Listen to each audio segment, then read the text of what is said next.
Happy holidays. Want to give your host a gift? Consider subscribing, rating, and reviewing the show this holiday season. It really helps the show grow. From all of us at Believe, have a Merry Christmas, everyone, and a happy holiday.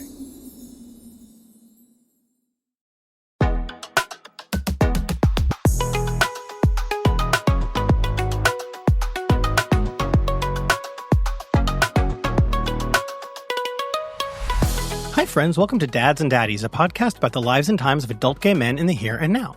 I'm Brian Ruben Sowers, the dad.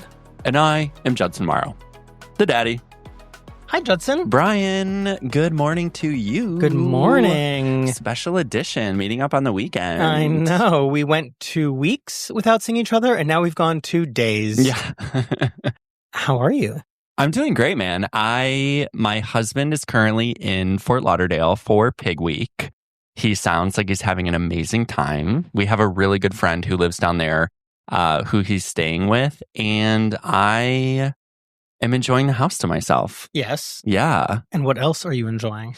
Well, yesterday I had a really delightful hookup. Okay. And I want to share this. Okay. On the Gay Ass podcast, we said that the ideal time for a hookup is 20 minutes. I mean, we've said that a million times. And many agreed, but many more disagreed. Yes. What I want to clarify is, I don't have a tomato timer out.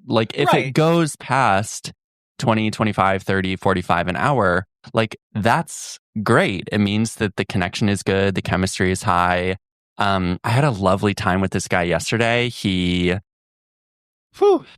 Beautiful guy, scruffy, dark hair, hairy, duck toasty body, big dick, and just was very cool. We had a really nice time flipping. We took a break and had a little pillow talk and seltzer, and then we fucked again. And he was probably over for an hour and a half. Wow. And it's I'm not opposed to that. Right. And also, I'm not trying to fit my hookups in oh, it's 12:15 and you have to be somewhere at 1, so I'm going to rush over because that's too much pressure. I just think I will do that. I just think the fun. My schedule is such that I will have to do that sometimes. The fun, the validation, the comfort, the exchange can happen shortly. Yes. And I often feel organically. And Eric touched on this. It's people think that it needs to be longer to be worth the value. Obviously, if I've spent, it's kind of half and half. If I've spent all day on sniffies, then I definitely want it to be fucking quick because it's oh my God, I've already spent an entire day on this. Right. Or alternatively, it's I invested so much, I should get the most out of it. But for me, getting the most out of it is being kind, being of service, having fun. And, like you've mentioned before, if you advertise only looking for 20 minutes, it's a hard no for most people. Right. But on average, our hookups are pretty quick and they're still very satisfactory. Absolutely. But wow, hour and a half. I love that. Yeah. And I just, I contacted our friend who has the sex party in the neighborhood. Yes. And I said, I have someone I would like to sponsor, it's a fraternity. And then this morning I went to Ricardo Tavares, who is famous for the Continental Party. Yes. Has relaunched Morning Glory, a Brooklyn Banya bathhouse that is not gay, but now has a gay party at it Saturdays and Sundays. And I can see it. And the hours again are? The hours again are 5 a.m. to 10:30 a.m. And of course, as a sober person, I'm a little leery of that because the advertisement says end your night or start your day. Right. But everyone seemed to be very cogent, very with it. It was pretty sparsely attended because it just relaunched. But number one, I went with one of my besties. So we got to hang out and catch up, which was great. He came over afterward for breakfast. I'm sorry, I interrupted you. Yeah. You were about to say that you can see this place from your apartment. Oh, yeah. From my bedroom window, I can see Brooklyn Banya. Yes. And I understand, it's kind of a hike, but also depending on where you live, anywhere is a hike. Right.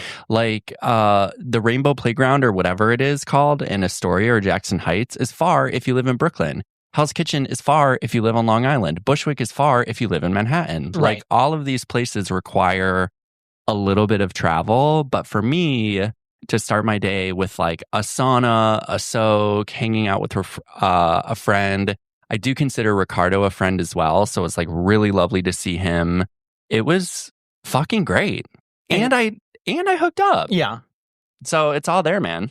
And the hookup this morning you described not dissimilarly from the hookup yesterday. Oh, these guys were like, I have a type, but I like a lot of things. Like they were very similar in terms of like dark hair, bearded, hairy body, duck toasty. Like they were both pretty similar. Nice. Yeah. How are you? It's very festive in the air over here. Yeah, it's very festive in the air. We are throwing my older daughter's 10th birthday party today, and the theme is beach. And we always go all out, and we are actually trying to rein it in this year because we've developed quite the reputation. She's only having about 10 girls over. Okay. And my husband is in charge of the entire affair.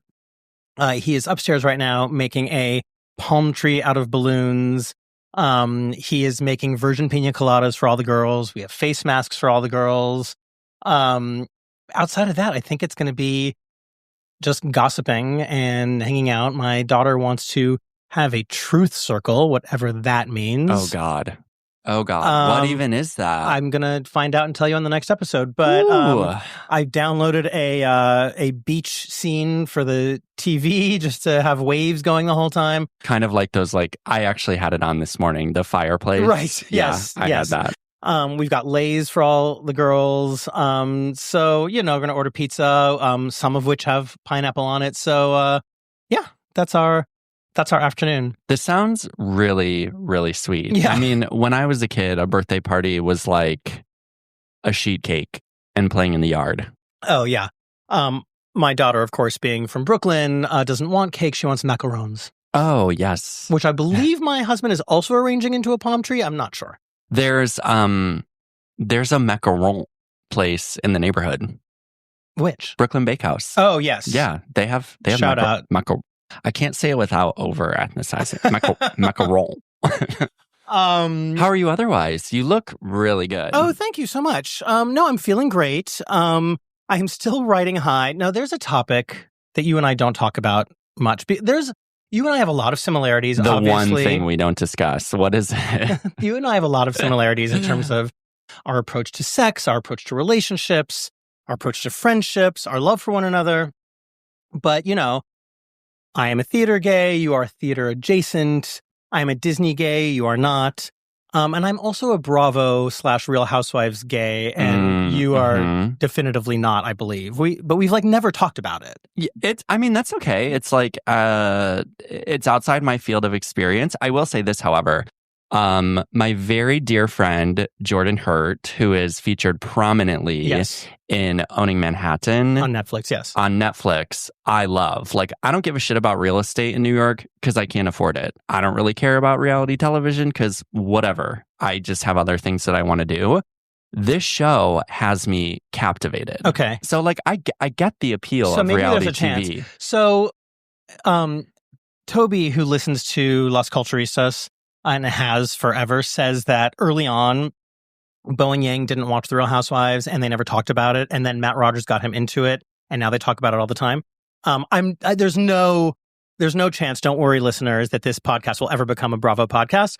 But I do wonder. We have very close friends in common who are also Housewives obsessed. Anyway, the reason I'm bringing this all up is because Friday night, shortly after you and I recorded, one of the cast members of The Real Housewives of Salt Lake City did her very first cabaret performance in New York at 54 Below, which is a really lovely cabaret space below Studio 54.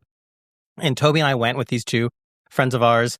And 4 of the other cast members of the show were there. And this is a show that even John Oliver believes is the best show on television. It's insane if you get into this sort of Real Housewives Salt Lake City. What's it on? On Bravo. Oh, I mean, is Bravo available through a streaming service, or you have to have cable? Peacock or cable. Okay, got it. You're like, fucking Bravo, you idiot. I just said it 8 times. Okay. Anyway, so anyway, we went kind of, tongues firmly planted in cheek. But it was a truly incredible night. We got to meet and like actually spend time with 4 of these housewives who were so lovely. All of you who are listening and follow us on Dads and Daddies Pod on Instagram or wherever, you're not going to see any of this there. But if you do want to see my Disney adventures, my Housewives adventures, my theater adventures, you can follow me at Ditmas Park Papa. But I know Bruce would never watch with you, but I can't imagine that. Well, that's what's hard. Like I do find it difficult for me individually. I'm so antsy and I'm like a putzer. Like I like to just be like fiddling around the house. I find it very easy to just like calm down, sit down and chill out with him when we're watching a show together. Right. But that's like the only time I really watch television. It's like with him. So it would be hard one if I was like, do you want to do the Housewives? I do have friends who like have it on while they're putzing around the house. Okay.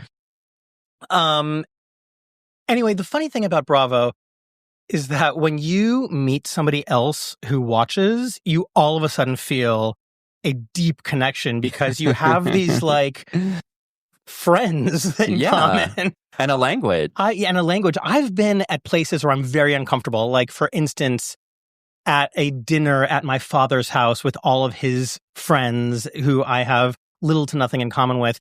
But one of them has a wife or a daughter or something who is there, and it comes up that they also watch Bravo, and all of a sudden I have a best friend in this environment, you know? That's amazing. Yeah. And I know we have listeners who watch, and yeah, I will just meet even friends of friends who I've like known as acquaintances, but not close. And then it'll come up and all of a sudden we feel much closer. Anyway, we had this really great night. Me and these friends that we have in common, who also are the friends you just talked about in terms of sponsoring for their party. Because they also throw the sex party. We keep texting that we've just been riding on a high since Friday night because we got to meet all of these, like, to us, they're big celebrities, and they were so nice and spent so much time with us. Like, one of them, like, kind of wouldn't let us go. It was really fun. And so I'm happy and excited for you. It's like really nice to meet people in that capacity. And I really trust you. Like, your tastes, I truly trust. One of this group of friends that we're discussing, like, I always trust his movie recommendations because we're so spiritually aligned in that. If you're telling me, like, Judson, I think you're really going to enjoy Housewives Salt Lake City, like, we have Peacock, sure. Okay. I'll give it a whirl. And what's the worst that can happen? Judson doesn't like it and moves on to, I don't know. Now I have to figure out where I'm going to ask you to start. Making pickles? I'll just start with Salt Lake City. No, I mean, but like, are you going to start season 1, episode 1? Maybe. We're in season 6 right now. Oh, honey. No. Like, I thought it was just like, I knew that the franchise like rotated locales, but I didn't know this one city was like 6 seasons deep. Yeah, and I think it might be the newest one. Oh, God. Okay. Beverly Hills just launched season 15. Orange County is about to go into season 20. Anyway, let me know. I don't want this to become a Bravo podcast, but I did need to bring that up. And if any of you out there listening are also Bravo fans, reach out to me. Let me know. It's time for our hookup of the week. Hookup of the week. 2 daddy stories. I was at one of my favourite cruising places, at the far end of 2 World War II bunkers, naked and playing with myself, when I noticed a car pull up and a younger man hop out and wander into the area. I slipped on my shorts, watched him meander around for a bit and engaged him in conversation. We headed to another area of the site and I sat while he wandered some more. I was rubbing myself through the shorts, but he seemed oblivious. Then he turned in a way that first had him rubbing his junk against the structure we were by, and then revealing the G-string. Okay, so he was just shy. Very shy. I kept the conversation going, popped my cock out of my shorts and began wanking while we talked. Slowly he came closer and I was able to start playing with him. I only jacked him off, didn't try to suck him. Wasn't sure he was ready for that, and I didn't want to scare him off. Eventually he came and I aimed his cock so most of his cum dropped onto mine. I rubbed his cum in while I played with myself and walked him back to his car. I'm not usually at that cruising spot so late and haven't unfortunately seen him since. Hopefully he feels confident enough now that he is comfortably using the apps. The second story is a Grindr hookup. The guy was interested in my dick piercings, a reverse PA and a frenum. He was coming to my city from a neighbouring state and catching up with a mate. The original plan was to meet at his mate's place when the mate was out, but my hookup ended cancelling on that, so we found a toilet block in a park nearby. Time came for the hookup, the toilet block was open, the local cities locked them most nights, and we didn't even bother heading into a cubicle. He looked like he was in his early to mid-20s. He checked out my piercings and then had fun playing with my cock. I slowly jacked him off. Didn't take too long, and he was spurting jism all over the concrete floor. We're still in contact, and we'll hook up again next time he is down. He is also one more reason for me to head north to his date. Hookup of the week. 2 for 1. Yeah. Public sex. I'm wondering where this World War II bunker is. And also, like, I love the phrase toilet block. Like, I just got it immediately. This is great. I really appreciate the listener. And he makes a really good point. It's like, he was very conscientious about his partner's like shyness. Yes. And rather than like forcing anything, just like rolled with that and created a space and a situation that was accommodating. And that is daddy as fuck. Yes. Yeah, there's something about generations in our community and looking out for one another and mentoring that is just kind of so innate, even outside of a daddy-son sexual relationship. And I really felt that come through here in both situations, in both of the stories.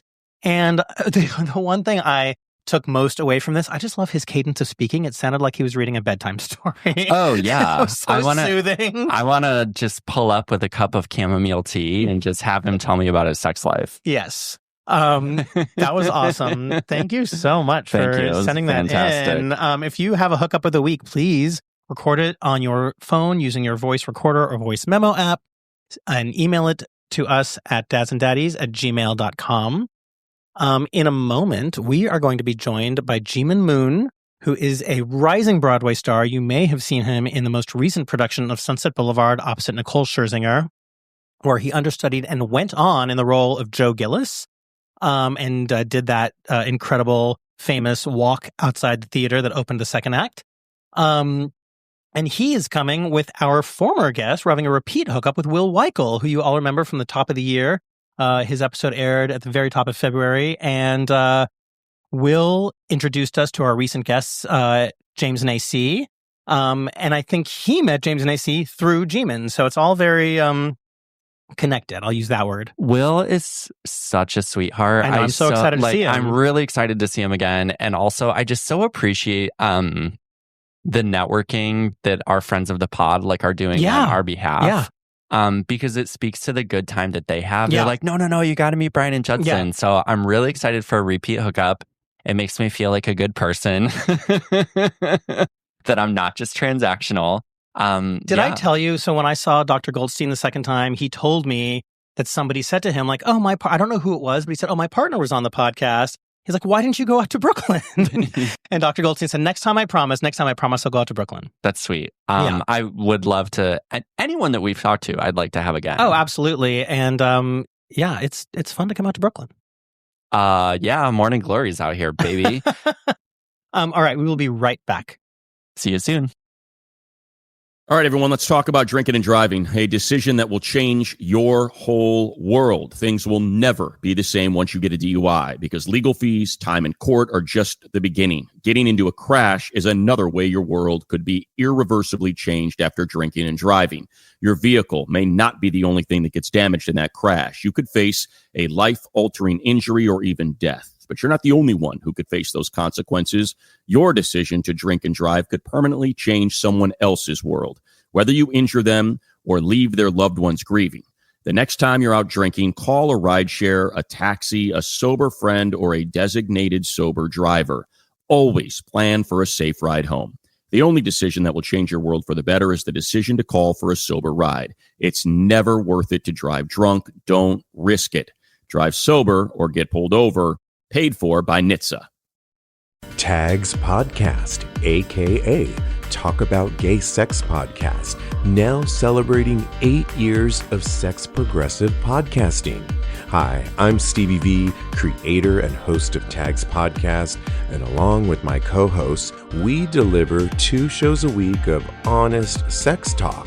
Think of it as a weekly TED Talk, but about sex. Get into it. Tags Podcast. Talk About Gay Sex Podcast. New shows drop every Tuesday and Thursday wherever you get your podcasts.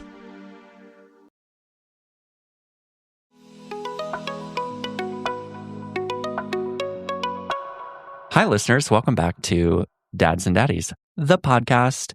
We have some very special guests in house today. Will Wikle, welcome back to the show. And Jimin Moon, thank you for being here. I'm thrilled to be back. So honored, actually. So our listeners know Will from when Will visited us much earlier this year, top of the year. So we have a lot to catch up on. But Will is introducing us to Jimin Moon, who I'm going to read your bio. Okay. To embarrass you, as I do all our guests.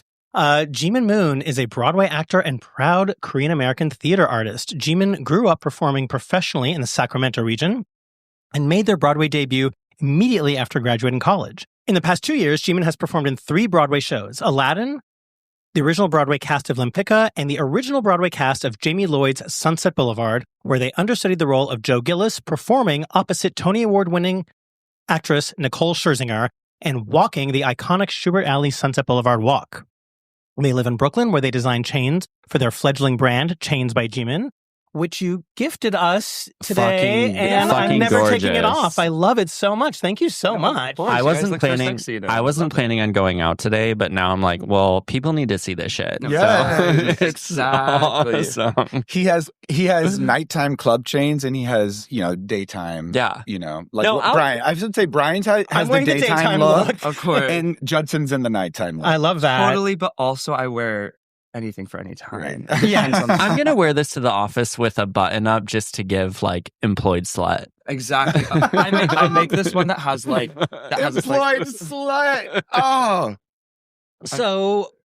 Welcome, Jimin. Thank Welcome to the you. So basement. good to have So you happy to guys. meet you. Oh So my happy to God. have you. We recently sat down with your friends, James and AC. truly my best friends in the world. We loved them so Thank you for much. the intro. That was really sweet. Well, Will connected all of us. Will is the connective tissue. So you connected us to James and AC, but you met James and AC through Jimin. through Jimin, and we became fam right away. Yeah. Mhm. And now I'm hoping this is one big happy family now. It is. Yeah.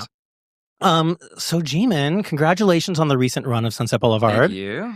You went on as Joe. Mm-hmm. I saw the bloody chest. You performed for your mom. You got to perform Joe for your mom on her birthday weekend. On her birthday, yeah, it was crazy. That's so fun. It was really, really special. It was just like one of those everything in alignment moments. Because, as an understudy, most of the time you don't get a ton of advance notice Right. of when you're going to go on. So it was just like my parents live in California. They happened to be in New York that weekend. And it was my mom's birthday. And it was like, we were at brunch for my mom's birthday. And my stage manager was like, "Hey girl, you're on today." And I was like, mom. I was like, she was like, we're buying tickets. Oh, And it was so sweet. And it was like Oh a my Saturday. God. So I did both shows. She came to both. that's amazing. I have like the most supportive parents in the world. And they've always been there for every big moment of my career, like every opening night or first preview. And so it was so special that it worked out that way. That's amazing. Again.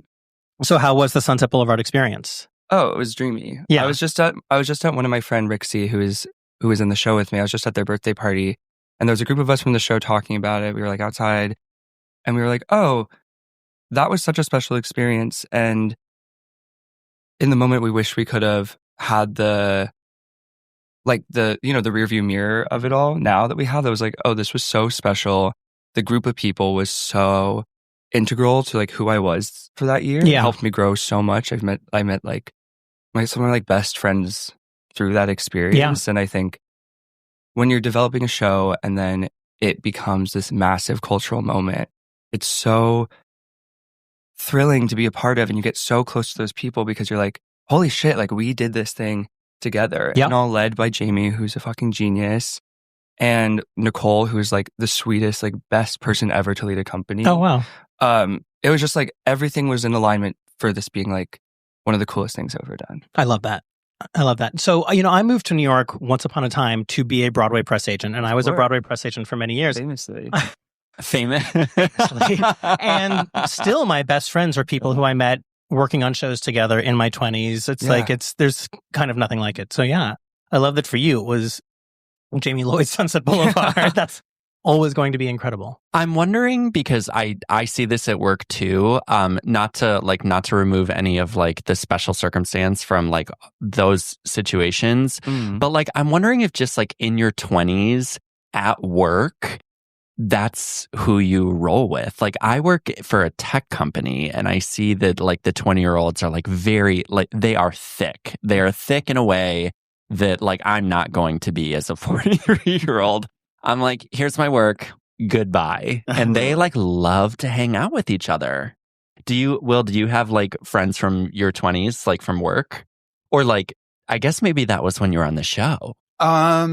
Yeah. I mean, yeah, I feel like in New York, you know, it's all about chosen family. And I feel like I worked in healthcare, so it's like, it's not as fierce a setting to like healthcare fierce. I was just saying the other day, there's so many comparisons between working in theater and working in healthcare, I think. Tell me. Like, because we no, in the sense that like they're both environments where like there's a group of people is brought together for a long time, a lot of the day, very like differing schedules that can change on a dime. They'll ask so much of you the entire time. And obviously you are saving lives and I'm, you know, doing a little ball change. But changing lives in another way, as we've talked about as well. Exactly. Mm-hmm. But I think like there's a pressure to the situation and to the environment, whether that's put upon by people outside of it or people who are literally dying. And I think that forces people to come together and be closer with one another. It necessitates collaboration. It definitely does. I think the fact that it is sort of like life and death and so intense in that way, that the experiences you have at work are so much that, and you bond in a you know, sort of like fiery forged way that like almost like when you're in your personal life, you kind of want like a break from each other because the connection is so intense, like when you are together in the day. So, and honestly, it's funny, I worked for Sloan Kettering for most of my life. And it's like, funny enough, there weren't a lot of gay people at the hospital. Interestingly, I mean, they were the institution was very supportive. I was on like the LGBT DEI committee for my entire time there. But it was like, there weren't as many gay people there. And so I found myself just like really pouring that energy into my like social friends. But it's like, I always think about how like those, like I felt like a friend group transitioned through different phases of my life as you do in New York. And a few of them carry on, you know, and you have your holdovers. But it's been, you know, sort of like, I liked it because it's a diversity of experience. So it was so funny. I've always talked about this. There was one moment in my life where I ran around with like a big gaggle of Broadway gays. And so I sort of like, when they talk about, you know, their experience in theater and the nature of relationships and the dynamics and auditioning and this, it's like I have like sort of a window into that because I was very close to a group of Broadway guys for a very long time. Some of them still friends. Yeah. You mentioned being at a birthday party, but I know there was a very special birthday celebration within the last few days. Happy birthday, Jimin. Happy birthday. So much. I appreciate it. Thank you. A ripe old age of 25. Yes, sir. It feels lovely. It feels, me and my friends were talking about it so much. It feels like you are all going to laugh at me, but it feels like it feels like now you're back to being like the young part of the old part. Yeah, I get that. I'm not laughing at that. I get that. Through 24, I feel like I felt so, like even today when I was doing my bio and Will was like, do you want to put like where you went to school? And I was like, I feel like I'm 25. Like I feel like I can't claim college anymore. Right. You know what I mean? Like I feel like through 24, it was a lot of like still feeling connected to like who I was then. And I feel like I also like I had to make like this big like career decision recently. And I feel like I was making it through the eyes of someone who maybe has different priorities than I did when I was 24. Yeah. Or when I felt more connected to that person. Right. So I feel like actually like kind of a big shift in like the groundedness of myself. Yeah. If that makes sense. And I think that's right now I have like the best community and I'm so content with my community in a way that feels really grounding. And I think that that's helped ground me in other ways. Yeah. Like artistically. And you also just came through this very big I would have to believe growing experience. Completely. Yeah. I think like the past 2 years, what is it? Well, yeah, 2.5 years that I've like been in the city have been like so fast and furious, like like working, always on to the next thing, always with my eye on the prize, you know what I mean? And I think since Sunset closed, I've been really lucky that like I've kept working through it, doing like, random little workshops and gigs and things like that. But it's also afforded me the time and space of not being in a show schedule for the first time since I've been in New York, to like really delve deep into my relationships and delve deep into the people who are feeding me and making me feel supported, and I want to support them, and we want to like collaborate together and like be creative together. And I think that that's just been like, I don't know, I feel like I'm like, oh, okay, everything's great. But I have to say too, I feel like, because I know Jimin so well, I feel like they have an emotional intelligence that I did not have when I was 25 years old. And I have to think that being an artist and a working artist and somebody who's steeped in story and experience, like professionally from a young age, I have to feel like that has contributed to your perspective. Totally. I also think when I first got to the city, I was doing Aladdin, and I was with a lot of people who were older than me by like a good amount. There was like me, I was 22. There was like my bestie in the show who was like 27. And then everyone else in the ensemble was like 30 through like late 40s. And there was this like big, ensemble dressing room of like, there was like 15 of us in there. It was like so fun. Like these people taught me so much about, because they're like all Broadway veterans, you know what I mean? They taught me like how to do the thing, how to be at work, how to not make your life about theater because it's a job at the end of the day. And like that was such a important lesson for like little like, oh my God, I'm on Broadway, like life is perfect to like learn. But also I also was just like around older people who had different things, you know what I mean? And like I think that I've just been around a lot of older people throughout my life, and like my best friends like are, a good solid 5 to 20 years 10, 20 years older than me. It's the gift of, I think it's the gift of aging, right? Like we get to pass the torch. Exactly. And I don't want anyone at any age to feel like all their decisions are critical, but some of the decisions I made at 25 set the trajectory for the rest of my life. Like at 25, I decided to go to grad school. And in grad school, I met people who were like, you should teach this. So I started teaching that at a summer camp. And it was the first time I met New Yorkers who were like, you should teach this in New York City. And now here we are 17 years later. Yeah. And the fact that I love that you said that people are teaching you like how to work and also not to make theater your whole thing, because it is just a job, and that balance is really healthy, and I think completely. Takes some other people like a much longer time to learn. Yeah, I'm so happy with how people I feel like have really guided me, and I feel like we talk about this, Will, in terms of like how especially as like gay people and as queer people, there's so much cross-generational learning and wisdom and things that are passed down in a way that I think like you can only get from like being a part of this community. You know I agree. Like when it's like me, Will, his husband, James and AC are like, you know what I mean? Like when we're all together, it's like kind of 3 generations of gay people. You know what I mean? Mm-hmm. Like I'm in my 20s, they're in their 30s, and then Will's in his 40s. And it's like the perspectives are so different just based on like how we grew up and the different ways we grew up as queer people. And there's so much like intrinsic desire to help one another. And I think like I have so much gratitude for like the older gays in my life who've like taken care of me and helped me make the best decisions for myself and help me feel supported as I make, harder choices throughout my life. That is peak. And Brian and I are both in age gap relationships as well. And it's like, I have learned so many things from my husband, who's 19 years my senior, without it taking on anything that seems like condescending or punishing parent. Like so much of what I've learned from him is not because he's like, let me show you how to do this, son. It's just witnessing how he navigates the world at his age. And it's like, fuck yeah, check, duplicating that. Yeah. Yeah. Yeah.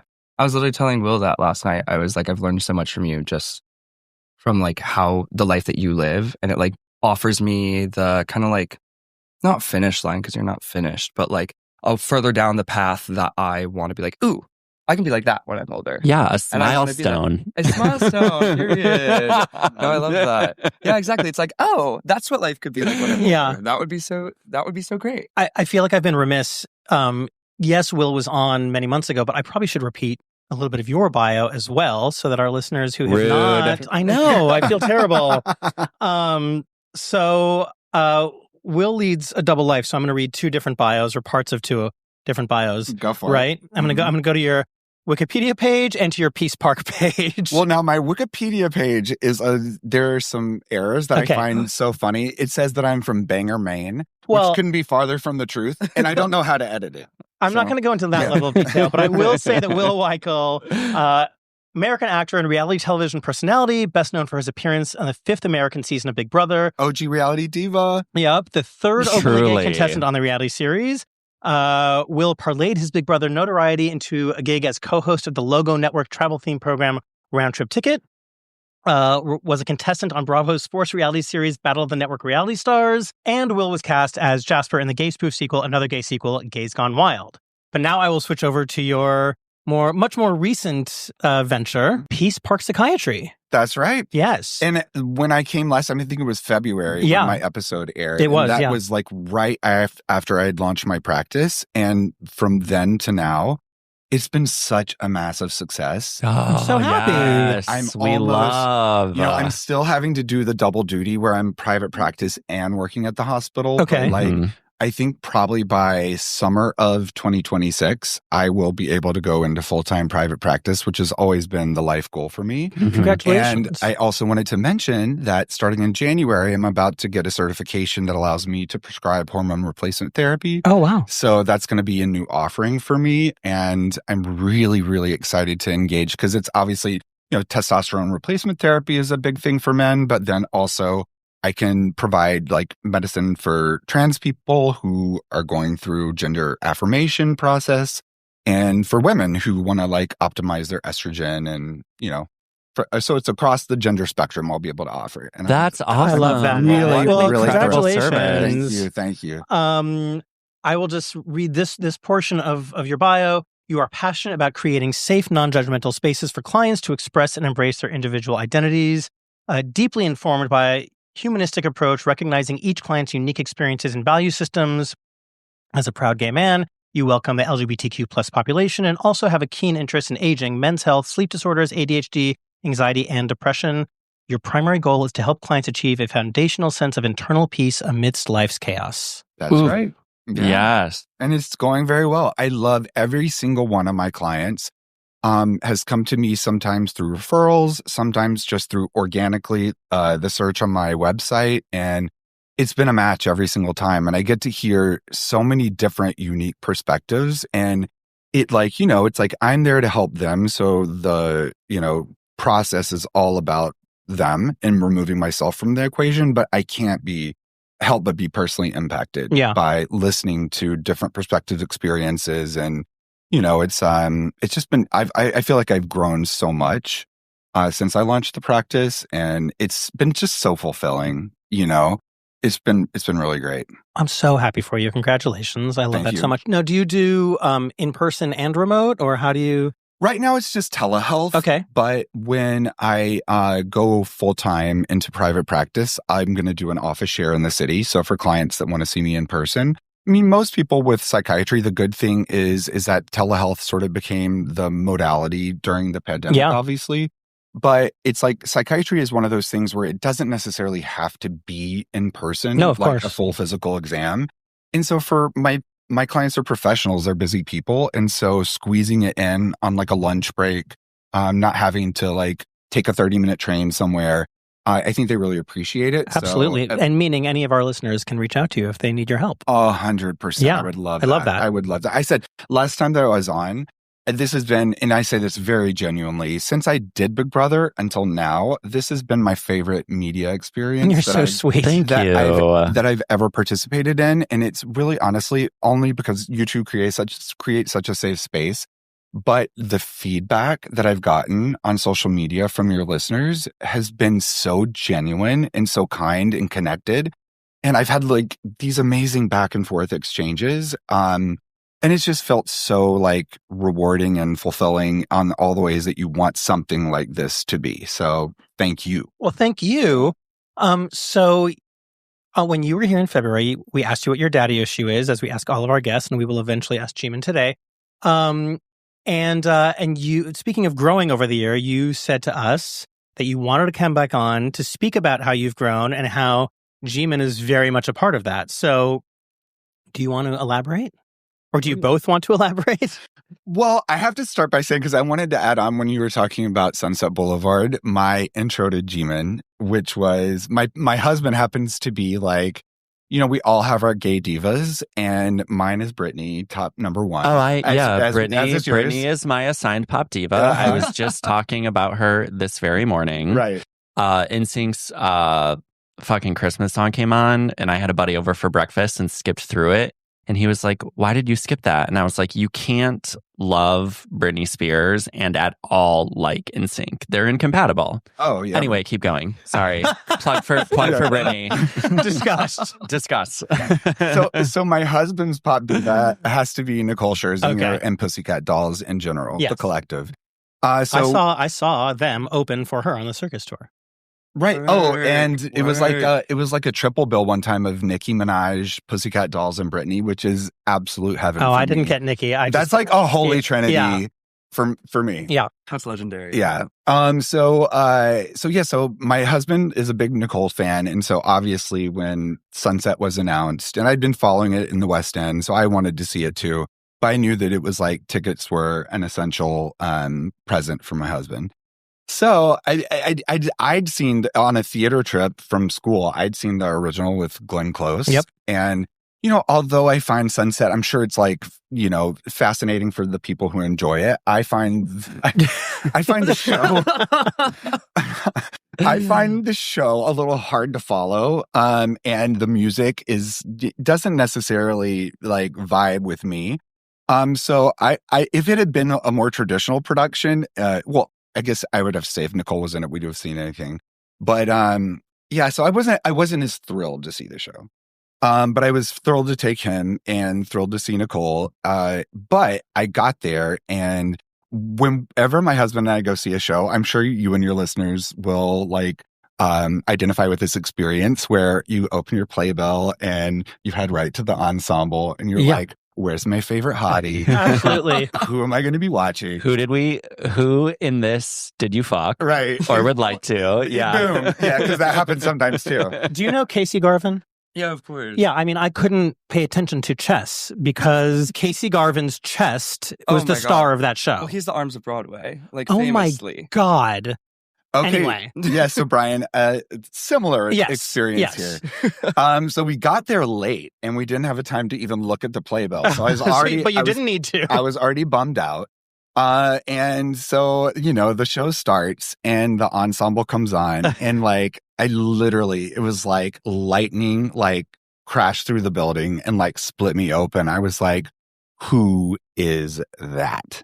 Like, it was just like, I mean, it was just one of those things where beyond just being beautiful, it was just like, they have this light when they perform that is just so undeniable. And I was like completely intoxicated. So the entire show, I was like, if the ensemble was on, I would like give Nicole like 2 minutes of eye time and then go right back to Jimin.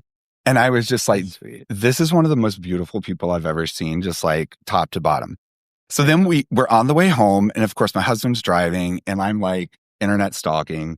I find Jimin's Insta. And as one does after I was going to say, this is very relatable. Exactly. I find Jimin's Insta and I'm like scrolling through it and my poor husband, I'm like, oh my God, look at this one. Like pulling up and like doing the zoom in. And I was just like completely obsessed. And so we get home and, you know, everybody at that point, it was like the thing for all gays. If you go to see Sunset, you tweet your post your picture of Bloody Nicole. Yeah. Which everybody had been doing since the West End. So we'd gotten plenty of that. I was like, I'm not going to be, because I have to say, I really enjoyed the show. So after I talk shit about Sunset Boulevard, I also have to give praise to Jamie Lloyd's production, just because I thought it was so inventive. And even though like the story and the dialogue moves so fast that sometimes it's a little bit hard to follow, but I thought the way he conceptualized characters, and I thought like having been a reality star, the way the camera shot Norma and Joe and some of the other characters, it was almost like they were showing how we can use the camera to create our own narrative. Yeah. Which I thought they did so effectively. So I was really honestly mesmerized the entire experience, not only by Jimin, but by that element. But mostly by Jimin. Yeah. Actually, yeah, because I could say more about that. But so anyway, we get home and I'm like, I'm not going to, post Bloody Nicole. So I was like, you know what? I'm going to like give this person like the props they deserve. And even though they probably won't see it, I pulled my favorite, picture off of Google Image. And I was like, not going to be a basic bitch and post Bloody Nicole, but I have to just like talk about the most talented, like beautiful member of the ensemble.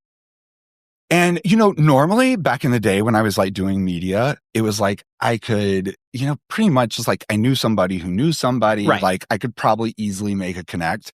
But it's like, bitch has been in the suburbs for a couple of years. You know what I'm saying? I'm not connected like I used to. So I didn't think anything would come of it, but I really just wanted them, if they happened to see it, to just know that like somebody out there just thought that they were amazing. That's so sweet. It's also like from this perspective of on the stage. I mean, like you're doing the show 8 times a week. You know what I mean? Like sometimes you need to add a little bit of extra stimuli. Yeah. That day, you know what I mean? So like we're always, and you can always see the audience. So we're always looking to see who's hot and who's looking at us. Is that true? Actually, I've never asked you that, and I've always wanted to. Oh my God, 1,000,000%. Oh my God, if you're hot and you're in the first like 2 or 3 rows, like trust, I am like, speaking for myself. You are aware. I'm aware, and I'm looking. You're saying, and when you get the DM at intermission, that is like the hottest thing in the world. Oh. You're saying this validates my upset around the fact that I went to see Illinois and one of the members of... I'm really bad with names, so I don't even look. But like one of the members of the cast like didn't even look at me the whole show, and I was just like, excuse me. and now I know that. Well, in that show they were dancing their asses off. They were busy. True. They were busy. So I did a lot of standing. I gave them a pass and was just like, okay, like they were working. They had lights in their eyes. Yeah. But also I was like in row M. So, Sure. But good to know. Good to know that if you're up close, like the actors are watching. Yeah. Oh, 100%. Sweet. 100%. So I did my post, and I can't remember. I actually think it might have been actually same night or next day. And I literally like log into my DMs, and there is like a fresh bold DM from Jimin Moon. Well, also he followed me, right? He followed me and made this post, and I was like, wait, that's like. So I obviously love getting my ego stroked. So I was like, thank you for admiring how beautiful I am. I appreciate that. And then I was also like, wait, you're hot as fuck. Like, I'm going to follow back the hot guy who posted about me on his Instagram story. Like, duh. So then, of course, I responded. Yeah, so he responded. And then I like ran into the room with my husband. I'm like, oh my God. Like, look what happened. And so, then like, he didn't respond to me. And then he left me on red for months, by the way. And then this is where your podcast really comes into play. So this bitch leaves me on red for months after posting about me on Instagram. And I, was like, oh my God, he posted about me on Instagram. Like maybe like we'll flirt, whatever. But then I was like, oh, he's not responding. So he didn't care. Sure. And then he went on this podcast and he like posted on his story and he was like, me on Dads and Daddies. And I, I'm such a fan of this podcast. I've been listening to it for literally probably since like a couple episodes in. Like I found it somehow. I don't remember how I found it, but I have been listening to it for ages. And I saw that he was on, and I swiped up. I was like, OMG, like I love this podcast. That's crazy. And then he was like, would you gag if I said that like we talked about you like really in passing, like after we finished recording? We did. Brian remembers it. I remember perfectly. Yeah. And I was like, LMAO, that's so funny. That's so sick. And that was kind of how we started actually talking. See, we're matchmakers, Judson. You really are. We're digital yentas. This is really, I mean, we even, I don't know if you remember the episode, but there was a listener who contacted us and was like, hey, this isn't really a hookup of the week or go ask your dad. Go ask your dad. But can you just advertise for me that I'm like looking for this type of person? And I was like, sure. Okay, Craigslist. So, yeah. So we like sent out I don't know whatever happened to that, but we like I hope he'll let us know. sent out an APB. Yeah. I do want to say your chemistry collectively is so palpable. It's very buzzy. Like sitting by you two, sitting by each other, it's like, it's really, really hot. But like, what I'm so curious cool. about is how this fits into a larger context, because you, of course, are married. And I know you guys are very also close with James and AC, who you introduced us to, who I know you wanted to give a special Everybody, we are so excited to announce that if you tune into Dick Clark's New Year's Rockin' Eve, of course, Dick Clark, long gone, rest in peace. Now hosted by Ryan Seacrest. Ryan Seacrest. You will see Chapel Roan perform in a James and AC original. Fucking sick. Yeah. And we are so thrilled. Yeah, It's like those two, I have to tell you, everybody, like, mark this moment now, because when we come back a year from now, James and AC are just on like a stratospheric rise that is so exciting to watch for people that are so like, if you've watched the Chapel subway video, I mean, over and over and over again, that suit is like a work of artistic genius. Like, I've actually never seen anything like it. And it's just like, to watch them at this point in their lives and know what's coming. Yeah. Is like, we fell so in love with them. They were such sweethearts. Okay, so we got the meeting story, but how does this fit into your daddy issue that you spoke about, your growth? How does this work? what is Will and Jimin now, and all of that? Well, you know what? That's a great question, and I think that it's like, I want to speak about this in the right way, because I feel like overanalysis is the death of Absolutely. many things. But, to speak in generalities, I think that I am in a relationship. My husband and I have been married for 15 years, and we have a very strong connection. And it's very supportive, and we're obviously open, which I talked about. And have been for a while. For a while. Yeah, absolutely. We tend to usually hook up more with each other, with other people. And so it's like, we still have like independent experiences, but I think also being in the suburbs, it makes it a little bit harder to do that. You kind of have to plan, to have people come up from, you have to import people up from the city. My grid isn't exactly like wet with talent, right? Right. So we complain about that makes me appreciate Miss Park. You're right. I'm like, I have to go all the way to Park Slope to suck a dick, and it's like, dude, it's 20 miles. Right. Exactly. So, I just felt like, when Jimin and I started talking over the summer and decided to meet up, it already felt like, first of all, we were like the same. Like, I knew that I think we talked about birthdays, but I knew that Jimin was a Sagittarius. I'm a Sagittarius. Actually, come to find out, we have the same like rising sign and Saturn. So it's like we have a like astrological alignment. But yeah, we decided to like meet up in the city for dinner, and just like, to be honest, it was like within like 2 minutes, there was just this like real like emotional vulnerability, like I felt that I could have with somebody who I was sort of like, sort of honestly intimidated by, because they're so beautiful. And it's Jimin, this is objective fact. We're all so beautiful and talented, and like it's like, so we had dinner, and like we went out, and it was just like it was just like, honestly, such a perfect night, and a night that I hadn't had in a while. And then when I went home the next morning, it was like, I left their apartment, and like, I didn't know like what this would become, if it would become anything, if we'd ever really see each other again. But I'll never forget like putting my headphones on, and like when you put your headphones on and you press play, and like suddenly you're in your feels. Yes. And you're just like, there was like something I felt in my heart, like an ache, like, oh my God, like I just like, it's like I have such a crush on this person. And to be clear, sorry to interrupt, you and your husband were not polyamorous, right? You were open. Oh, open? Well, yeah. I mean, I don't think I've always said that I feel like it's the healthiest perspective that I have on these type of classification systems is that every relationship, whether open or monogamous, is like a fingerprint. Everything is so individual. Yep. And so I try to generally steer away from like label. I know labels are helpful for conversation and understanding, but I kind of like tried to steer away from labels. So it's like we have our own thing and like we know exactly what that is. And as long as that's the case, then it works, right? Exactly. So, but no, technically, like I never really had like a like successive relationship, right? Besides my husband, and you know, Jimin and I just like we met over the summer, and when I tell you, we've spent like probably almost every weekend, every other weekend together. We've gone on trips together, and just like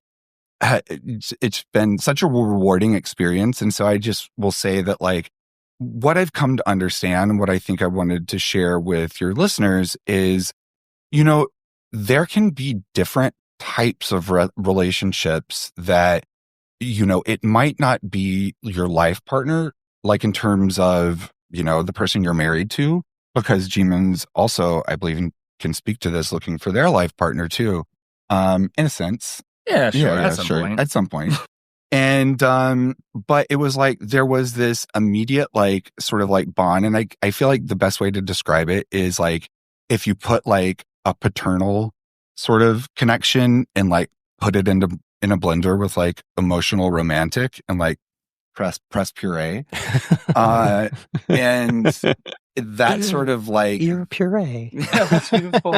The thing that we've developed. And it's like, it's like, I feel like the thing that I think is different, because daddy son, obviously, I mean, there's a whole podcast about it, famously.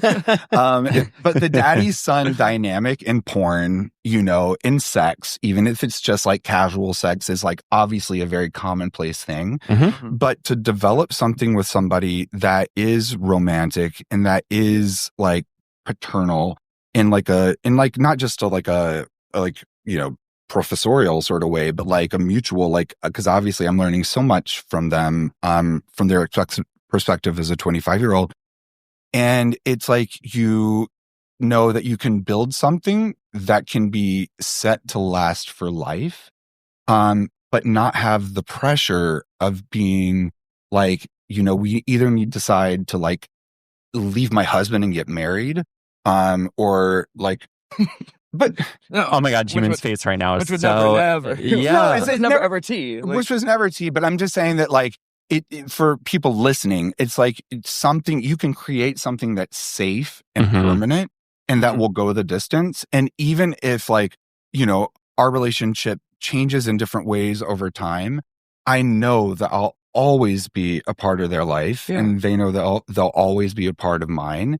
And there's this, like, I've gotten to a place in life. I think that other thing that I would say is that I don't have any, like, because I came from a family that's really fucked up, conservative Christian, and I'm not fortunate enough to have, you know, like heirs that I would leave my estate to, or like children who like, it's the obvious pass down of your stuff. And it's like, there's always been this sort of longing for me that I don't want children, but like to find somebody who I feel like, you know, I can have this sort of like paternal supportive connection, and I'm in a place where I've built myself and created a level of success that I have things to offer and things to share and ways to support. It's just been like such a comfort, you know? And then of course, like there's also the daddy son part of it. That's fun. Yeah. Totally. And I think actually, if I can speak to that part, I think like, you know, from being an avid listener of this podcast, I've learned so much about how daddyism is not just about sex. It's not just about age. It's not just about all these things. And I think I have historically been in relationships with older people. I've like always been attracted to older people. And I think a lot of those relationships were then plagued with some of those issues of like possessiveness and that feeling of like, oh, you're young and like I need to hold you and keep you like this. I know better. Exactly. Like I know better. Like, and I can't tolerate watching you make mistakes that I had the liberty to make. It's crazy. Yeah, exactly. And then, there was just like a level of pressure on me for like being young and a lot of those dynamics that, eventually made those relationships end. And I feel like with Will, I felt this immediate sense of like comfort. Like it was like, oh, like I want to help take care of you. I want to do all these things, but in a sense that like, because I want you to have as much freedom as possible. And I think I'd speak so much about like how love is freedom. And so I think that was just like an immediate part of it. And so like the daddy-son dynamic that we've created is so much built on the idea that like we want to help each other have the freedoms that we both want and need to be liberated for, and like supporting one another in that liberation. Is a really beautiful way of saying it. Thank you. Yeah. And I mean, Will admits too, you're both learning from each other. Yeah. Like, I think there's this common misunderstanding that daddy-son is unidirectional, right? Like, daddy bears all the knowledge, son, vessel for knowledge. It's just, especially in these relationships where, Jimin, you already touched on the intergenerational nature. There's something to be gained by all parties, and that's okay. I mean, you even hear this, like, Brian will probably admit, like, you learn from your children. That's what I was about to say. That, like, yes, of course, I learn so much from my kids. But you're right that we think of it as like only the son learning from the daddy, but no, obviously it is a mutual back and forth. Yeah. Definitely. And that's where solving my daddy issue comes into play. Yeah, because when I was here, I talked about like for so long, I had really forgotten how to be vulnerable and be submissive, especially in sexual scenarios. And it had honestly, it had been like 15 years since, I'll just put it all out there. It had been 15 years since I'd bottomed. And it's not because I didn't want to, but it was because every time I like came close to trying, it just like hurt so bad. And it was like, not in a way of like the physical pain, but like I couldn't translate that physical pain into pleasure. Mm-hmm. And again, the act of like being vulnerable, it had become sort of foreign to me. And so, my husband is like, who I adore more than life. He's very submissive and like, he loves being in that dynamic and being a bottom. And so we have a great relationship in that context. The thing with Jimin is like, Jimin got me to a place where I could feel open enough, and safe enough to be vulnerable and say, take a dick. And it was like the moment it happened for the first time, it was like, it was like such like a moment of like the purest like joy that I'd experienced, that like they helped me like remember how to like feel and be vulnerable and have it be a powerful situation, and it was like, it just like felt like, that's why this whole podcast feels so full circle, because I spoke about it so openly, and Jimin's like listening, biking on his way to Sunset. And, it's like, here we are, and they helped me solve it. And it's just been like, I felt so much more complete, since this experience, like for obviously a various number of reasons, but that was like, it's still a very special thing that we have together. That it's just like, it means the world to me, So that's amazing. Yeah. And it's really cool to witness, and like, honestly, so much gratitude for just really offering a solid example, making the case for how daddy-son is like age agnostic, position agnostic. Yep. It's about like holding space and be a mentor and be a coach. And Jimin, I have a question for you. So Will is married, and you, we don't need labels, but you two are also together. As you sort of head out into the world and look for a primary partner, have you had to, or how do you envision navigating like, well, I'm looking for my, soulmate, one and only, whatever. Definitely not one and only. I was going to say, Judson does not believe in one and only. Well, we talked about that last night, actually. Oh, we did. Yeah. When would you introduce Will, or the idea of Will? I feel like you would have to do it pretty immediately. Yeah. I mean, right now I'm honestly not really looking for that. I just got out of a relationship like 6 months ago, but I got out of a relationship that wasn't the healthiest for me. And I was like, and since I've been like, okay, great. Yeah. I want my space. I want my friends. I want to really develop those dynamics. You're building your career. I'm building my career. I'm building myself. You know what I mean? Like, Will has come into my life in such a perfect way that feels supportive and easy and comfortable. And, you know what I mean? I feel like the romance of friendships can fulfill the romantic desires within me, which is absolutely, is really, really great. So, I mean, but in the past, I have been involved in polyamorous dynamics in the past, and the way that we, about, what was it, a year and a half ago now, I was I was in 2 different relationships, had 2 different boyfriends. They were both one of them was married for 20 years. The other one was in a long-term relationship. And so, that was a thing where we were all figuring out quote unquote polyamory at the same time. You know what I mean? And in those dynamics, I just kind of brought it up at the beginning when I was dating both of them. I was like, hey, I'm dating this person, by the way. And they're like, cool. Cool. So I think especially in the community that I find myself in most of the time, in the queer community that I feel like I have created, especially in Brooklyn, I feel like a lot of people are experiencing many similar things. You know what I mean? Where you have friendships that are deeply romantic. You have sexual dynamics that turn into friendships. You have all these connection points and how they all kind of fit together. And I don't know. I mean, of course I'd bring up Will all the time, but I also I don't know.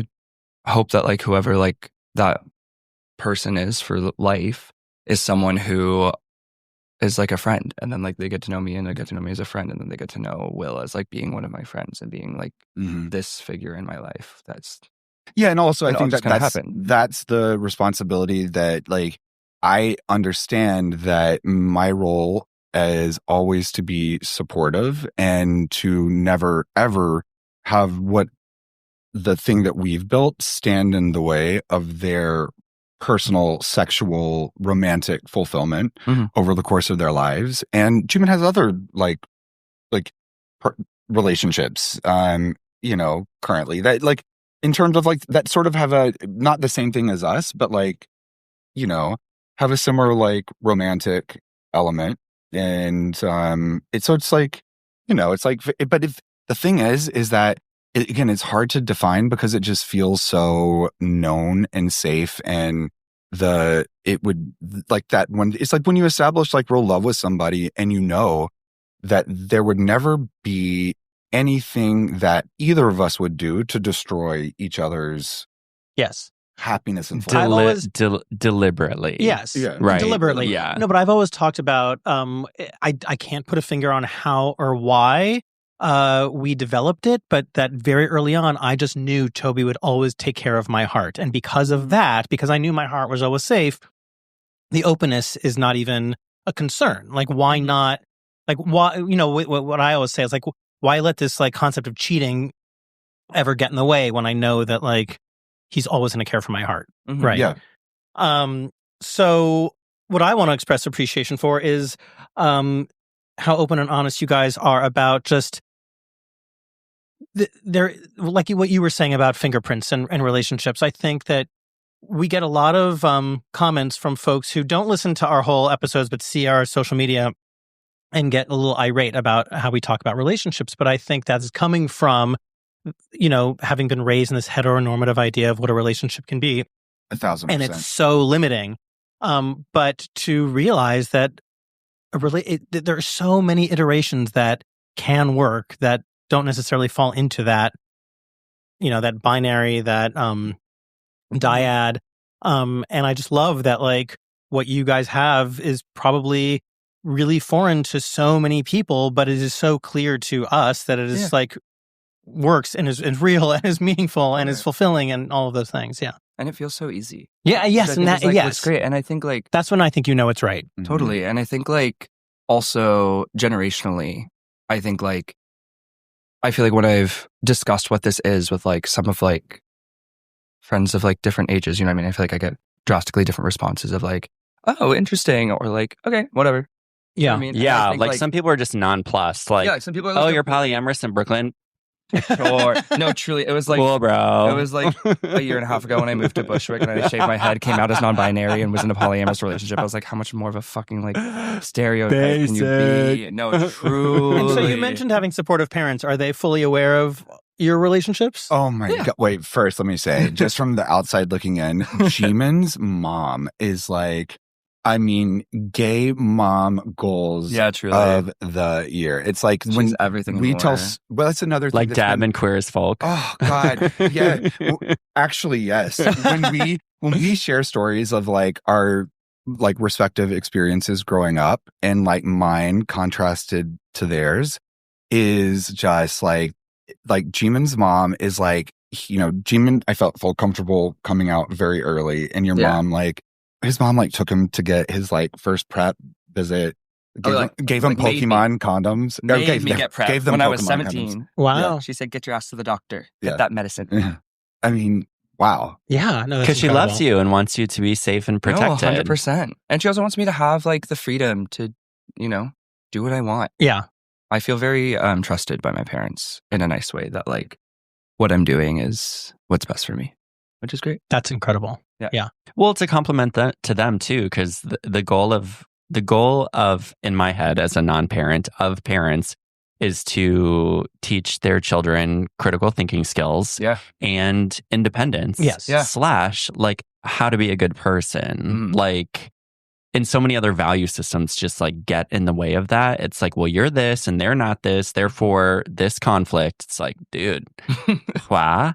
And Will, I'm much more aligned with you, right? Like I had a very tough upbringing with evangelical parents. And while, you know, my mother truly loves my spouse, it's been hard won. Like it just wasn't. And there are even things like, my parents don't know that I'm in recovery. They know that I don't drink, but in a very Midwestern way, I was like, oh, I quit drinking. And they were like, okay, no questions. Like not okay.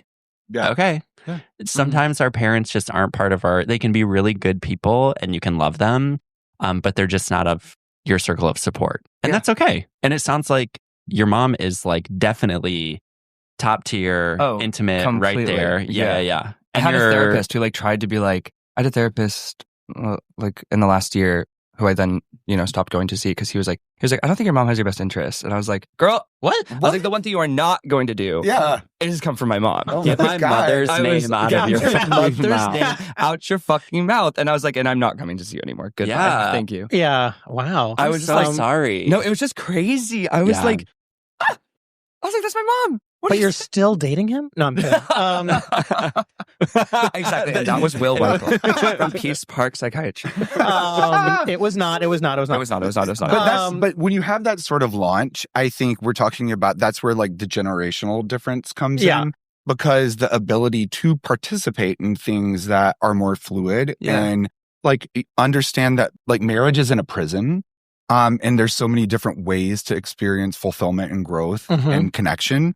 And that I think that our generations were more patriarchal and heteronormative. Yeah. And we couldn't help but absorb that into our subconscious, which then we've had to like actively work at chiseling out. Yeah. You know, some of these like, you know, like internalized homophobia and all of these things. And it's like, that's how Jimin is helping me chip away at some of that stuff that I don't even know is sometimes there because it rears its head. Because it's something that I've learned. We grew up in back. completely different times. You know, I mean, like, not to bring it to AIDS, but like we like talked about like how when you were growing up, like that was such a real fear. Yeah, you know what I mean? Like, that was such a real like terror when we came of age sexually. When you're coming of age sexually, like actually thinking about that, and I was coming of age sexually, having my mom take me to get my prep appointment. You know what I mean? That's like, crazy. Not a single fucking thought in my head that I would ever like actually, and then also like just like knowing like you can like be positive and be undetectable and Yes, as well. and I mean, it's like yes. knowing, like just knowing that's like, okay, right, like it's gonna be fine, right, no matter what. And so I think like that sexual liberation then creates a romantic liberation and a friendship liberation. You know what I mean? All these like other different ways of being free because you're not scared of the thing that's like inside of you. You're not scared of being gay at all. Mm-hmm. You know what I mean? I grew up in like a super liberal town. I'm from like Northern California. Right. You know what I mean? Like I got called a fag like maybe twice. Right. And like one of the times was by the kid who later came out to be gay. Anyways, Right. You know, like it was like the other time he was inside you. The other time he was inside me. I'm like, that was fun. Well, I've been called a fag like that many. Yeah, that's different. That's different. But you know what I mean? Like I think I had all the resources growing up to have no fears about being gay. Yeah. And like I came out to my mom when I was like 13. Yeah. And you know what I mean? Like it was like, and I grew up doing theaters. Yeah. You know what I mean? I was just like, and I was such like a little. I mean, this is the life that we all like dreamed about, and like someday there's going to be kids, you know what I mean? and, like we're already here. Yeah, like my little brother is gay too, and that's amazing. And he, sorry, thank you. No. My little brother's gay too, and he like grew up wearing princess dresses everywhere, and it was just like, is it just the two of you? Yeah, it's just the two sweet. of us. It's so sweet, and I also have only one sibling, and she is also gay. Work, we love that. What is your relationship to Will's husband? Oh, wonderful! I fucking love Ronnie. He's the best. Is there any romance or sex there? Yeah. Oh, okay. Oh, yeah. And that's why, like, and to bring James and AC into it again, it's like, you know, I feel like that we, like James and AC are original friends of Jimin's who introduced Ronnie and I. And when they came up to our house, which, of course, you guys are invited to pool Thank parties. you. To I'm looking forward to that. When they As came up it's to our 4 degrees out right now. It feels so far away. We're gonna Go get ahead. a hot tub too. When they came up to our house the first time, and this again speaks to I think the level of emotional intimacy that we share. You know, I was like, I heard about the resume, and I don't know about you guys, but sometimes like, I mean, fashion people can be like, you know, very like self-precious, sure, and like, you know, I'm sure that again, all the fashion people listening who are not, I see you. So I'm about to speak to an example of people who aren't, is that like the minute James and AC got to our house, there was this like, again, it was like snap your fingers. I mean, same when they walked into my house. Electric, yeah. You know, and it felt so safe. Yeah. And so like, you know, it's like, we've sort of developed like also like a sexual dynamic with them. And like each of us sort of have, you know, sort of like different connections that we explore. But again, it feels like a very safe pool to play in. Mm-hmm. And it's been so fun, you know? And I think that again is like, and I know that they will be in our lives for forever. And so it's like you create these things that like, yet this is what it is now, but you know that we've built a kind of love that will go the distance. And relationships evolve. Yeah. And relationships evolve and allow for it. And so don't feel trapped by what might happen in the future. Just know that you'll always love each other, and then you go from there. Would you like to ask Jimin a question we ask all of our guests? I would love to. Jimin, please tell us, what is your daddy issue? That is so crazy to hear that live. He's been waiting. I think we know what the issue is. No, I have been thinking about this a lot. Because I was like, oh, fuck, I have to have a good daddy issue. And I think I came up with it last night that I think I had a daddy issue that this podcast actually really helped me overcome. Wow. So, thank you. Do tell. That's so sweet. I think I grew up a very, very, very, very, very anxious kid, especially like through my high school years and throughout college and things like that. And I think my balm for those issues was like a very compulsive like need for sex and like trolling the apps and having sexual experiences that maybe like weren't the most fun, maybe weren't the most healthy, but just as a way to like quiet those voices in my head being like all the fucking time. And so I think like that was something that kind of plagued me for like a lot of my life, was just this like compulsive need to be like having sex and new sex and different sex.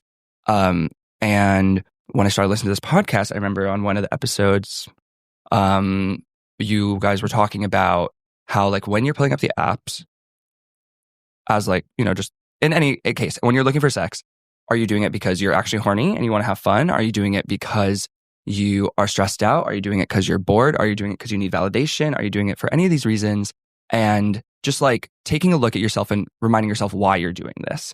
And it really helped me limit my desire for sex that I wasn't actually wanting. It really helped me it helped me develop my what's that thing called? Resolution. My like New Year's resolution for 2025, which was just jerk off, which was like, okay, if you're pulling up, like if you're trying to find sex, why am I going to spend, an hour, 2 hours trying to like be like stuck in this state of like horniness where it's just like, I just need to fuck when I could just jerk off and be done with it. Right. And just like move on with my life and actually get the shit done I need to do. And so I think, I just want to say thank you guys so much for all of your insight on this podcast and like the way that you guys have really talked openly about these things that like we all face. And so I think like I'm really happy to report back that like after my year of just jerk off, I feel like the sex I have had this year and the contentedness I feel with my life has been so much more intentional and it's been so much more fun and you know what I mean? That means that like the sex I'm having, I love sex, you know what I mean? And like I want to be having sex for fun. I want to be having sex because it's crazy because I'm some just new experience and that's so fun. And I'm not doing it out of like a desire to quell anxious voices. I'm doing it because I think that person's fucking hot, or I think like this is a cool experience, or I think like this would be really fun and interesting. And that's just like so much more pleasing to me. I never walk out of sex feeling icky. Yeah. And I used to feel so icky. Yeah. It chips away at you. And Dr. Israel Martinez was like really instrumental in the conversation that you're talking about. And like I too, like I love that you said like just present and deliberate. You're absolutely right. Like if I'm on here for validation and validation only, like that's actually unfair to the partner. You know what I mean? Because they may be looking for stress relief or intimacy or the joy of physical touch. And you're stripping what they're trying to get out of this situation by just like using them for your need validation. So I'm, this year has been quality over quantity and it's great. Like I'm so happy that you have arrived there and it's a practice, right? Totally. Walking out of sex feeling icky is just one of the worst feelings I can think of. Yeah.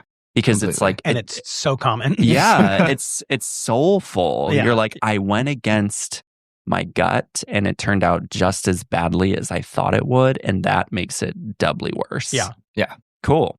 Thank you for sharing that. No, of course. Thanks y'all for your help. I really appreciate it. We're going to take a quick break before we come back with Go Ask Your Dad. But before we do, tell our listeners where they can find you. Totally. Okay. So you can find me, Jimin, on Instagram at Jimin M. Moon. And then also, if you're interested in chains, especially for the holidays, my Instagram for literally never taken this off. They're fucking gorgeous. Go ahead. This is also one. You can find me at Chains by Jimin, also on Instagram. Will? Yeah, so peaceparkpsychiatry.com is the website for my practice. And then if you want to connect with me personally, you can hit me up at Insta, Will Wikle. And again, I've gotten so many lovely DMs from your listeners, and I would love more because you people are my community. Yes. So please reach out. Yeah, Jimin, get ready. We have lovely listeners, and I think they will be in your DMs. Word. All right, should we take a quick break? Let's do it. Perfect. All right, people. Serious question time. Did you know that driving high is considered driving under the influence? That's right. Driving under the influence of marijuana is against the law in every state. That means even in states where marijuana is legal. That means driving high could get you a DUI. And if you think law enforcement officers can't tell when you're driving high, well, you're wrong. If you're high, they can tell. Your friends can tell. Your coworkers can tell. Even your parents can tell. Everyone can tell. So what makes you think that law enforcement officers don't know when you're driving high? You'd be wrong. They can tell too. Driving under the influence of marijuana can slow your response time and change how you perceive time and speed. So even if you think you're fine to drive when you're high, you're not. Because the bottom line is, if you feel different, you drive different, and driving high is driving under the influence. So remember, drive high, get a DUI. Paid for by NHTSA. Tags Podcast, a.k.a. Talk About Gay Sex podcast, now celebrating 8 years of sex progressive podcasting. Hi, I'm Stevie V, creator and host of Tags Podcast, and along with my co-hosts, we deliver 2 shows a week of honest sex talk. Think of it as a weekly TED Talk, but about sex. Get into it. Tags Podcast, Talk About Gay Sex podcast. New shows drop every Tuesday and Thursday wherever you get your podcasts.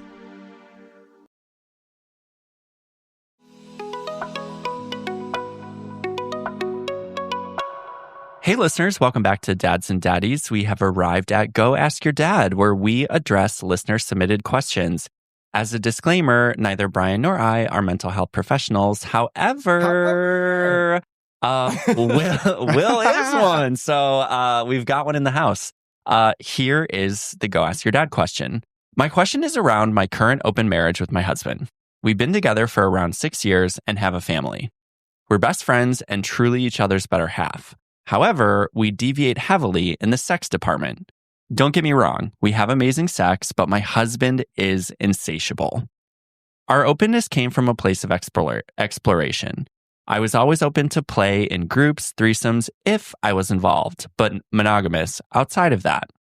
This led my husband to cheat on me for basically years. When we got past the loss of trust, we decided to try opening the marriage. After all, I'm not opposed to sleeping with others, but I just never felt I needed it like my husband does. Fast forward to us being open for about a year now. Communication is great. I always know where my husband is, what and who he's doing, but part of me thinks, damn dude, do you have to have sex with everyone?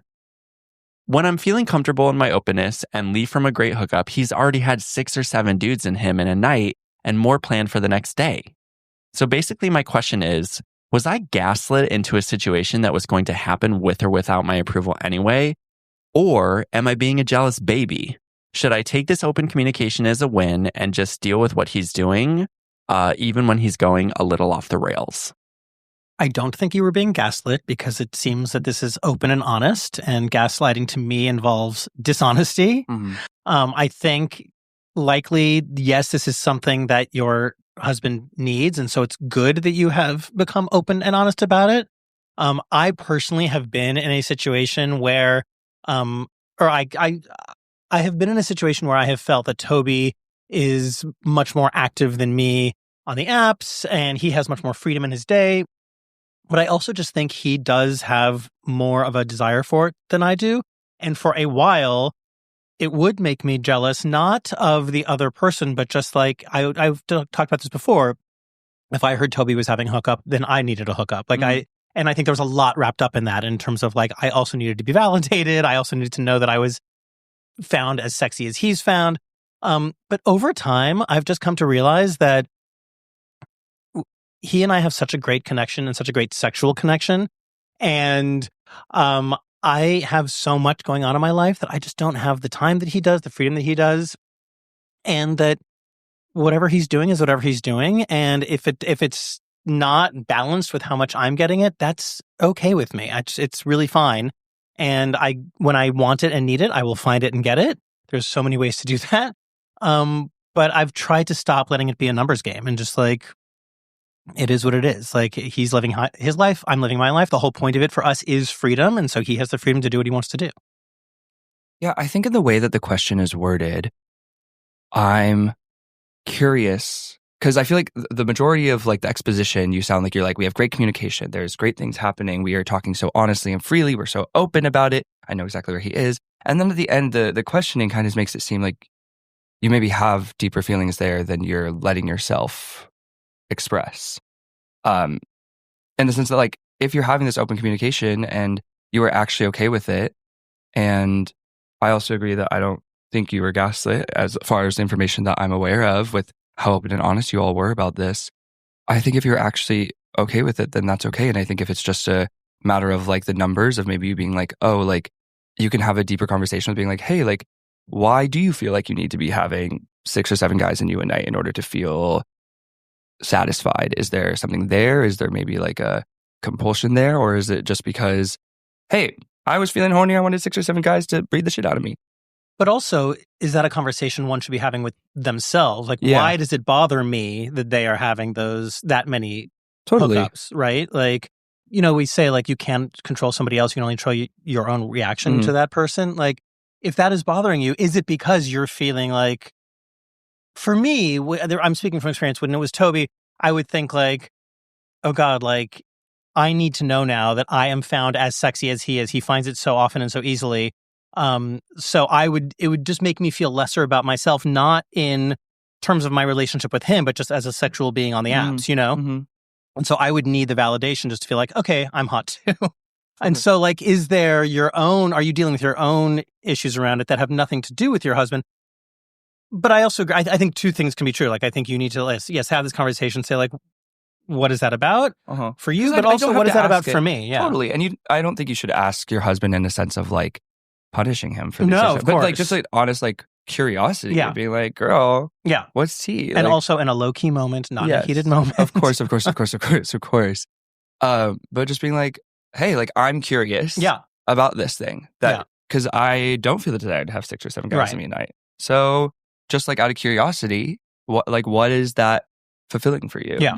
Because I think that's great. You want to have 6 or 7 guys in you tonight? Hot. Work. Right. But as long as I think people are doing these things for like the right reasons. Like I was talking about in my go ask or what's your daddy issue moment. Yeah. I think just to add on to that is that, because as a healthcare professional, or mental health professional, I should say, sexual compulsion and sexual addiction is a real thing. So if that was his concern, then it needs to be expressed in like a loving, supportive way. And then if that's not what it is, if it's truly that this guy is just swinging by sex parties, and getting off, like it doesn't interfere with his life. He's like hooking up a lot, but it's like efficient and he's back home and he's there for his husband. Then, it's like, this guy has to decide, is it okay with me?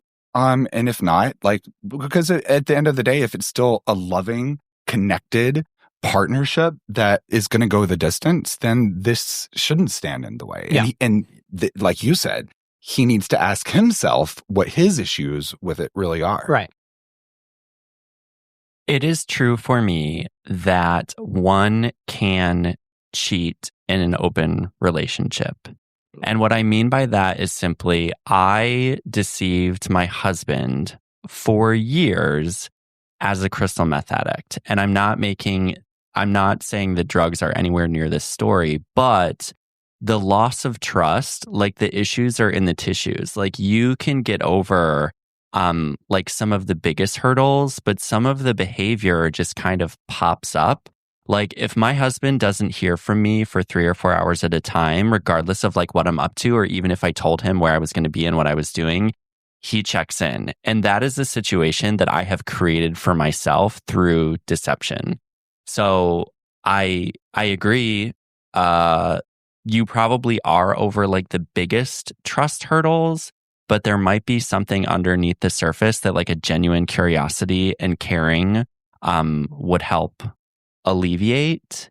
But I also get what Brian's saying too about like, oh, if my husband's going to fuck 6 or 7 guys, do I need to fuck 6 or 7 guys?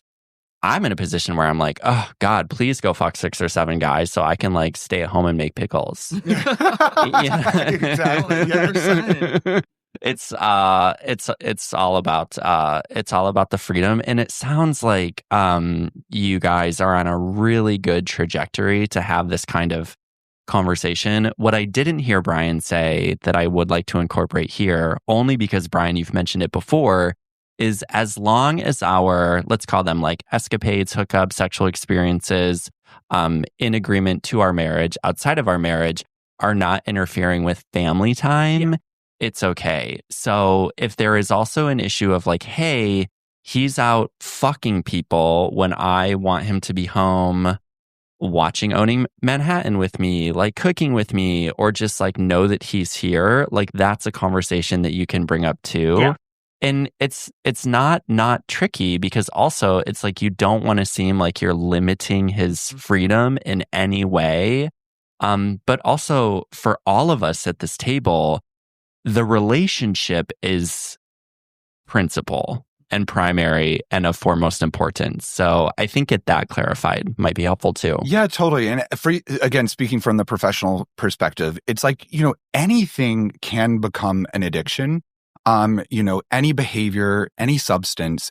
And usually the way that you define it clinically is if you need progressively more and more and more and more of the substance or the behavior to feel satisfied.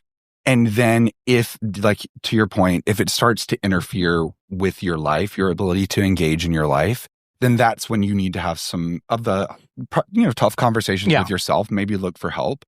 And so again, not saying that this person has an addiction because we don't know them, but it's just like, if that was the concern, then that's sort of how like somebody can just 2 rules of thumb, to as guideposts in having the conversations with themselves. Thank you guys so much. Thank you for submitting the question.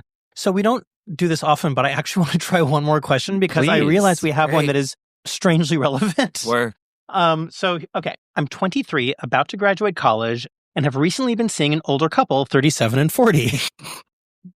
Work, my girl. It started out as a hookup with one of them, and it was amazing. We had an instant connection and talked for several hours after and planned the second hookup right away. About a month later, I met his husband after some car troubles, not planned, obviously, and he offered me a ride home. I was mortified as it was clear he didn't want me running into his husband out of respect of boundaries. Over the 45-minute car ride, we clicked just as quick and chatted like schoolgirls. All uneasy feelings flew away. Over the last 10 months, since the 3 of us have hung out together several times and enjoy each other's company, we have hangouts and have more of a date air around them, and they have floated the idea that they are open to a throuple. I've said I'm not interested in that completely, even though I'm not opposed, but these guys are important to me, and I want them around in my life forever, however that looks and grows. They both understand and respect the fact of our age difference, and we've said that conversation a couple of times. It doesn't seem to bother any of us.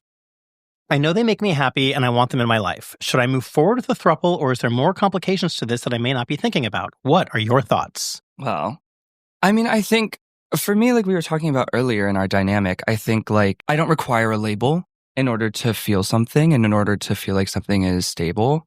And I think like that's something I've learned over like my period of like official polyamory, you know what I mean? And like the trials and tribulations of those situations. And the like beautiful things I've learned from those situations. And I think like ultimately were I in this situation, well, am I not in a similar one?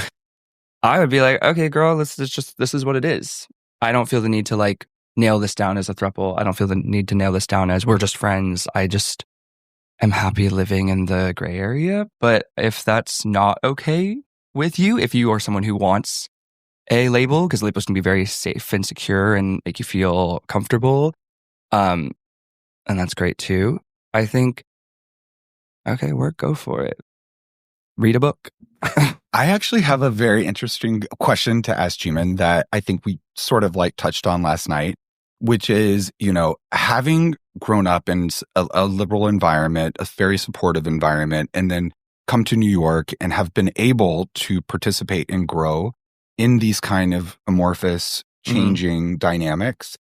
What would you do if you met, someone, you went on a date with somebody and you really connected and they said, I feel like the only way a relationship can start is through monogamy. And then we might be able to discuss like new rules later on, but like for the foreseeable future, I'm only comfortable participating in a monogamous relationship. I don't really know. Yeah. Like, I don't know what I would do. I think it would depend on, like, did I fall in love at first sight? It might unclick the click, right? You know what I mean? It's just like, oh, okay, well, that's new information that I can now make a decision about. Totally. I mean, for me, I needed to start my relationship monogamous. I couldn't have opened from the get. You guys opened within weeks. But also what's different is that Jimin and Will are together, and Will and Ronnie are together. And like, I wasn't in a different relationship when I met my husband. Right. So there wasn't a conversation about like, what does this have to be, open or not? Right. What I want to add for this listener is this situation sounds incredible, honestly. Like, first of all, congratulations on finishing school. It is a very difficult task, especially with everything else that's going on in the world. It sounds like these men have their heads on straight and really respect your age, no one at this table can tell you whether or not to be in a throuple. But something to consider with them is simply to say, hey, like, I love you guys. I want to have you in my life. As a 23-year-old, I need you to be open to my learning and growing and making mistakes. And even as I say that out loud, I don't think that's something you should just give 23-year-olds. I think that's something that you should give all of your friends, all your romantic partners, all your sexual partners.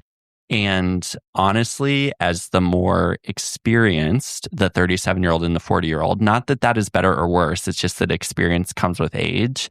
I think that kind of candor and self-respect is going to help guide their choices and your choices, because you've already established you want these men in your life, and that may change, evolve, migrate, translate. It's not always going to be the exact same thing, but it sounds like you all want to keep each other like pretty near. Yeah. And I would say have a conversation with the older couple. I feel like this is actually a very common scenario that I've seen with my friends in the city. And I found that like the older, more successful, like traditionally successful, like financially secure, like, live together and pay for everything. And it becomes this like off kilter balance where it's like the third is always sort of in the back seat, and I would say that like the older people have a big responsibility to figure out how they equalize the partner in the throuple, and I think that they need to be very, very conscious about that. Yeah. Again, thank you so much for submitting the question. We so appreciate all of you. To send us a question, please email it to us at dadsanddaddies@gmail.com. I could sit here and like chat with you all day, but I have to host a 10-year-old's birthday party. Exactly. We got to get to that.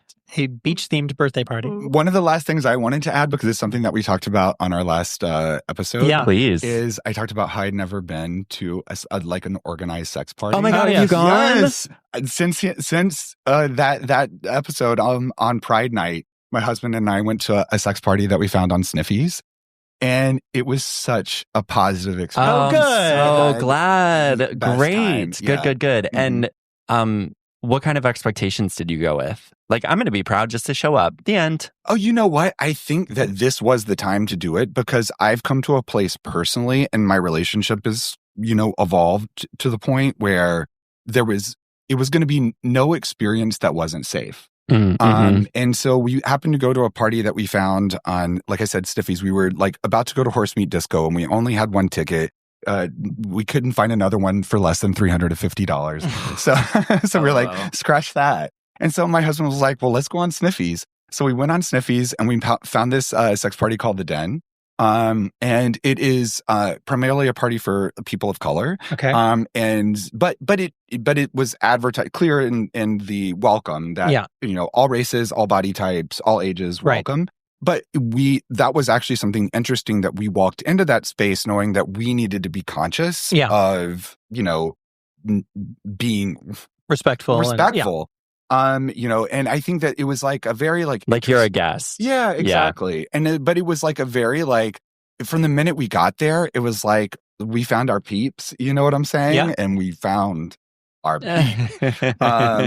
So glad. And it was makes just my like heart swell. Yeah, it was like a really great thing. So I just want to say thank you because I think you guys have been very vulnerable and honest about your own experiences and going to sex parties and the different ways you can approach them. And I think the big thing that I took away from something that you said is going in and like, what if I don't have sex? Like, what if it's just my husband that gets fucked, and like, that'll be hot. And like, I'll meet some people, I'll talk.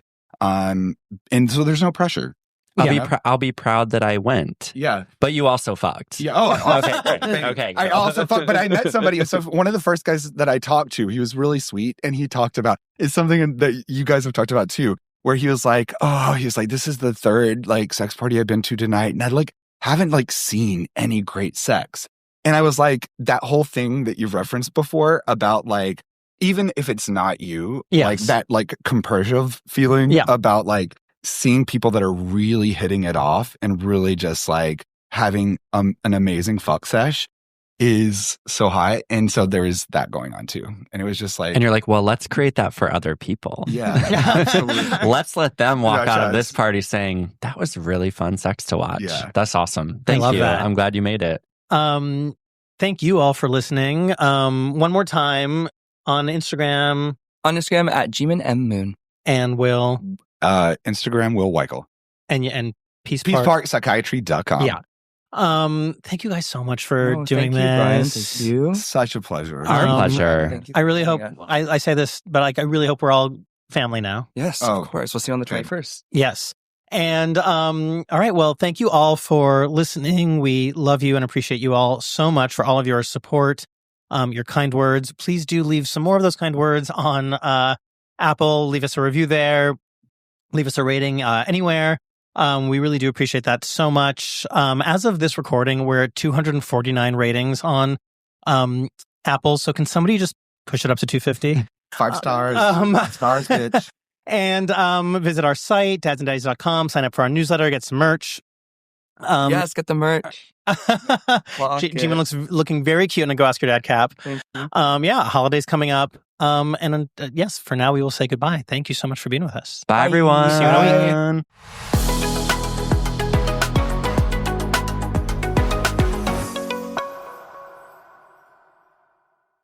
Tags Podcast, aka Talk About Gay Sex Podcast, now celebrating 8 years of sex progressive podcasting.